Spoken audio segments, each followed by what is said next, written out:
Salut les gars, c'est Max Mamash, j'espère que vous allez tous bien. On se retrouve aujourd'hui dans une nouvelle vidéo. J'espère que vous passez un très bon week-end.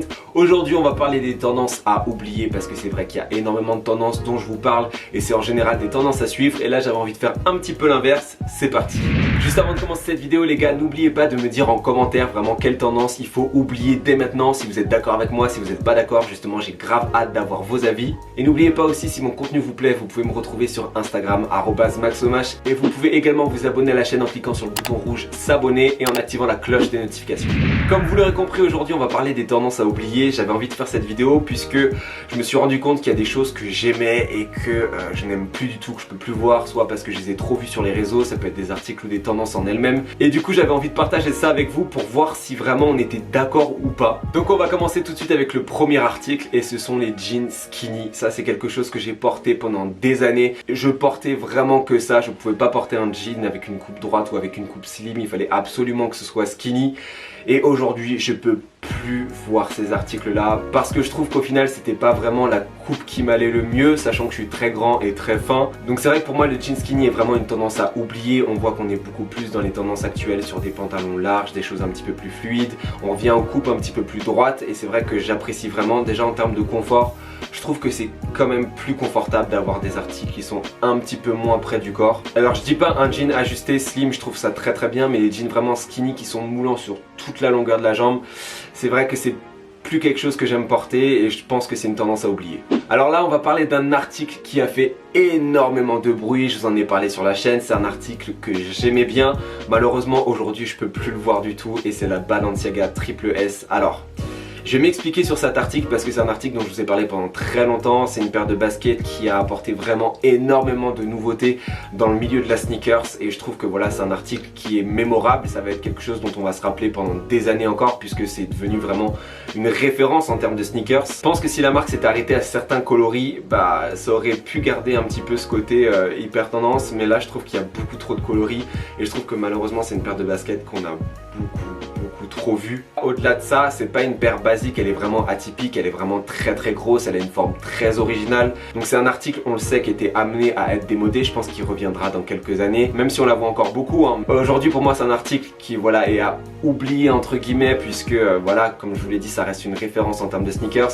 Mais voilà, c'est pas l'article vraiment dans lequel j'investirai en ce moment. Ensuite on va parler d'une tendance que vous avez peut-être suivie, que j'ai suivie et qui a été énormément tendance il y a un peu plus d'un an, c'est le fluo. On en a vu partout, je trouvais ça hyper original puisque c'est des couleurs qu'on n'exploite pas énormément.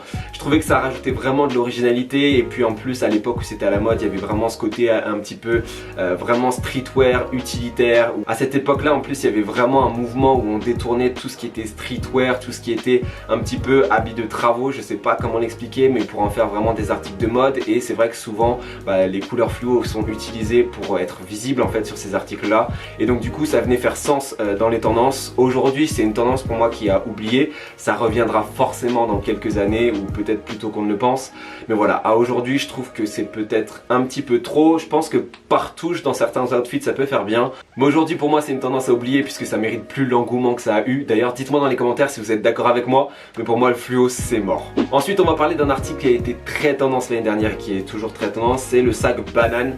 Aujourd'hui pour moi c'est une tendance à oublier, mais dans un certain contexte en fait. Je pense que toutes les bananes avec un petit peu juste le logo, que ce soit un gros logo Nike, que ce soit un gros logo Fila, Champion, enfin toutes les marques que vous voulez, c'est pas visé par rapport à la marque, mais vraiment tous les sacs bananes avec un logo où on sent que c'est la banane qui a été créée juste pour apposer la marque. Je pense que voilà, c'est vraiment des articles à oublier puisque pour moi ça fait un petit peu trop panneau publicitaire et en général c'est pas vraiment des formes ultra originales ou travaillées. Aujourd'hui vous avez des sacs bananes qui font qualitatifs, originaux, avec des matières peut-être un petit peu plus premium que le nylon qu'on peut retrouver sur les articles dont je vous parlais. Vous en avez chez Zara par exemple, chez COS, et ça fait vraiment plus qualitatif, plus élégant, peut-être un petit peu plus recherché. Donc j'irais plus vers ces articles là que vers les articles un petit peu qui étaient ultra mainstream et tendance à l'époque. Mais voilà, aujourd'hui les sacs bananes à conserver, mais vraiment faut aller rechercher un modèle un petit peu original ou avec une matière peut-être un petit peu plus noble que ce qu'on a l'habitude de voir pour apporter vraiment quelque chose à une tenue. Là je risque vraiment de me faire incendier parce que je vais parler de la Yeezy 350. Je suis un fan de Yeezy, mais vraiment un fan de Yeezy de la première heure, de l'époque où il travaillait déjà avec Nike. J'étais ultra fan de Yeezy. Je suis toujours ultra fan de la marque, j'aime beaucoup ce qu'ils font, j'aime beaucoup leur paire de sneakers. Mais par contre la Yeezy 350, c'est un modèle que j'ai adoré quand c'est sorti. J'ai trouvé que l'article était vraiment original, on n'avait pas cette forme de paire de sneakers à l'époque. Vraiment quand c'est sorti à l'époque, il n'y avait aucune paire de sneakers qui ressemblait à ça. Donc c'était génial, je trouvais que le line-up de lancement de couleurs était juste magnifique, c'était juste trop bien recherché. Comme d'habitude en fait avec Yeezy, mais par contre ils l'ont tellement détourné dans tous les coloris possibles, réfléchissant, pas réfléchissant, fluo, zébra. Il y a eu tellement de choses qu'aujourd'hui je peux plus la voir parce qu'on la voit partout. Donc je trouve ça génial que Yeezy tend un petit peu à se rendre accessible, même si je trouve que voilà, ils se rendent accessibles mais pas trop, parce que je trouve que les modèles sont toujours très difficiles à acquérir si vous passez pas par la revente. Mais voilà, la Yeezy 350, je trouve qu'on l'a beaucoup trop vu. C'est un modèle que je trouve beau, hein, je le trouve toujours beau, mais je pense qu'il a oublié parce qu'on l'a trop vu et que par exemple il y a la Yeezy 700 qui est un modèle qui pour moi aujourd'hui beaucoup plus intéressant, qu'on voit un petit peu moins, même si on le voit beaucoup quand même. Il y a la Yeezy Alien aussi qui était intéressante, donc peut-être un petit peu moins facile à porter, mais elle est intéressante aussi. Et je trouve que voilà, on parle de Yeezy en général vraiment pour la 350, alors qu'il y a vraiment un potentiel de très belles sneakers dont on parle un petit peu moins dans cette marque, et je trouve ça un petit peu dommage. Voilà pourquoi je mets la 350 dans cette catégorie de tendance à oublier, puisqu'on l'a trop vu et que je pense qu'il y a d'autres modèles qui méritent un petit peu qu'on parle d'eux. Autre tendance à oublier, on va parler des pantalons 7/8e, et c'est des pantalons que j'ai longtemps portés. Si vous voulez, ce sont les pantalons qui sont coupés de telle manière à laisser apparaître votre cheville ou qui soient un petit peu plus courts. Donc je trouve ça cool pour mettre en valeur votre paire de chaussures ou votre paire de sneakers, ça c'est vrai que c'est cool. Mais le problème aujourd'hui, c'est que moi par exemple j'ai fait 1m92. En général sur un jean je prends une longueur de jambe 34. Le problème c'est que quand je vais dans des boutiques de fast fashion par exemple, et je trouve pas forcément la longueur de jambe qui me convient. Et j'en ai vraiment marre parce que j'ai l'impression qu'il y a toujours du 7/8e ou du pantalon vraiment taillé court. Donc pour certaines tenues je trouve ça très bien et je trouve ça cool. Mais d'autres fois j'aimerais bien avoir des pantalons qui font toute la longueur de la jambe, et voilà, je pense qu'il y a cet effet de tendance qui fait qu'on en voit tellement partout, mais aujourd'hui j'aimerais avoir le choix. Ou sinon si je veux trouver des modèles avec une bonne longueur de jambe, je suis obligé d'aller chez des spécialistes où ça coûte de 1 beaucoup plus cher et où je trouve pas forcément ce qui me plaît. Donc voilà, c'est ça que je trouve un petit peu dommage. Et au-delà de ça, j'ai surveillé sur toutes les saisons, même l'hiver les pantalons sont très courts et je trouve que c'est pas forcément pratique. Pour moi les pantalons courts, tendance à oublier, puisque je trouve qu'on peut faire des trucs beaucoup plus stylés et à la limite faire un ourlet avec un pantalon avec une longueur de jambe plus longue ou le faire retoucher au pire. Ensuite les gars, on va parler du gilet technique, et ça malheureusement j'en ai un que je n'ai jamais porté. Je trouve que ça a été très tendance à une période où il y avait vraiment cette hype et ce streetwear qui était présent.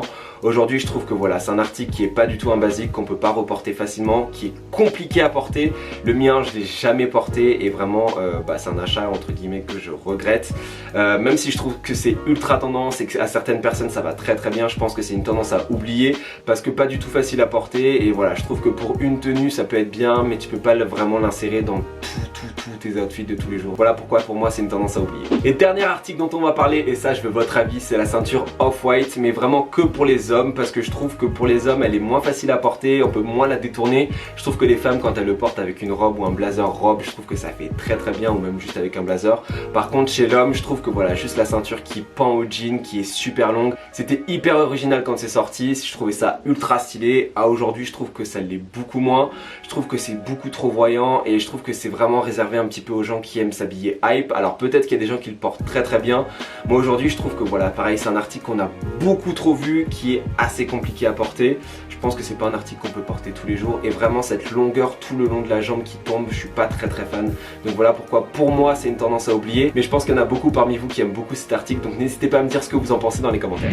Donc voilà les gars, cette vidéo est terminée, j'espère qu'elle vous aura plu. Si c'est le cas, n'hésitez pas à lâcher un petit pouce bleu. N'oubliez pas aussi de me rejoindre sur Instagram @maxomh. N'oubliez pas aussi, si cette vidéo vous a plu, de vous abonner en cliquant sur le bouton rouge et en activant la cloche de notification. En attendant la prochaine vidéo les gars, je vous laisse avec l'abonné du jour. Ciao.